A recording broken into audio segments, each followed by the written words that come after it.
The third movement of the sonata has a very different feel than the first and second movements. The first movement is a journey. It goes through lyricism, playfulness, heroicism, but the basic idea is line.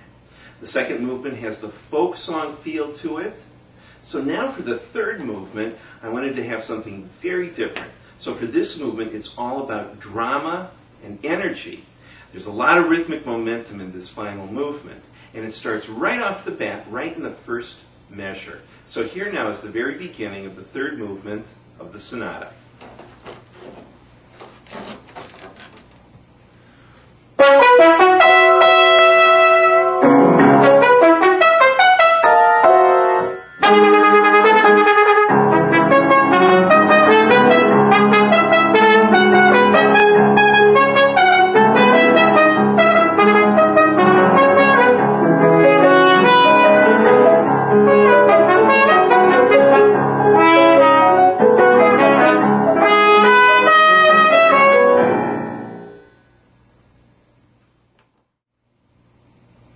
Each of the movements of the sonata is based on traditional classical forms. The first movement being sonata allegro, the second movement being a ternary, ABA, and the final movement is a rondo, where you keep coming back to this A section, like ABA, CA, so that main theme keeps repeating. And that theme, as I said, is extremely aggressive, extremely dramatic. But to contrast that, every now and then you do hear something that's a little bit lighter, and kind of like the first movement, a little bit more playful. So here now is the contrasting section to the main theme of the last movement.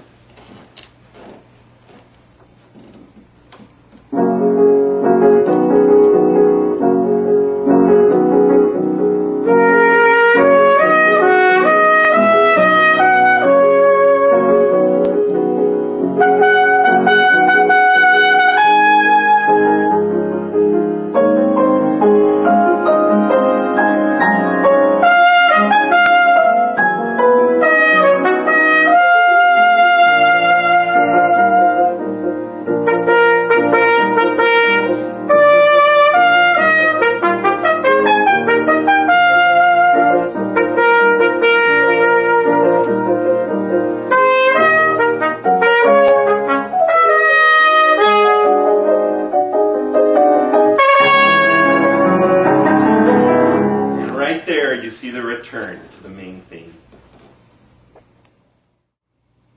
At the very end of the last movement is a coda, and this coda continues that feeling of energy.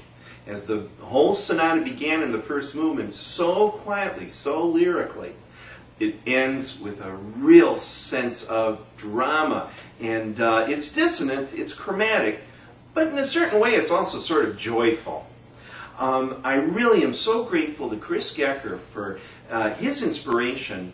I heard his playing and I had his sound in mind as I was writing this piece, and the contrasting colors that he was so wonderfully able to do on the trumpet, the sense of lyricism and the sense of drama, and I wanted to capture both sides of his playing. So to end the piece is this sense of drama. So here's now is the finale to the last movement of my sonata.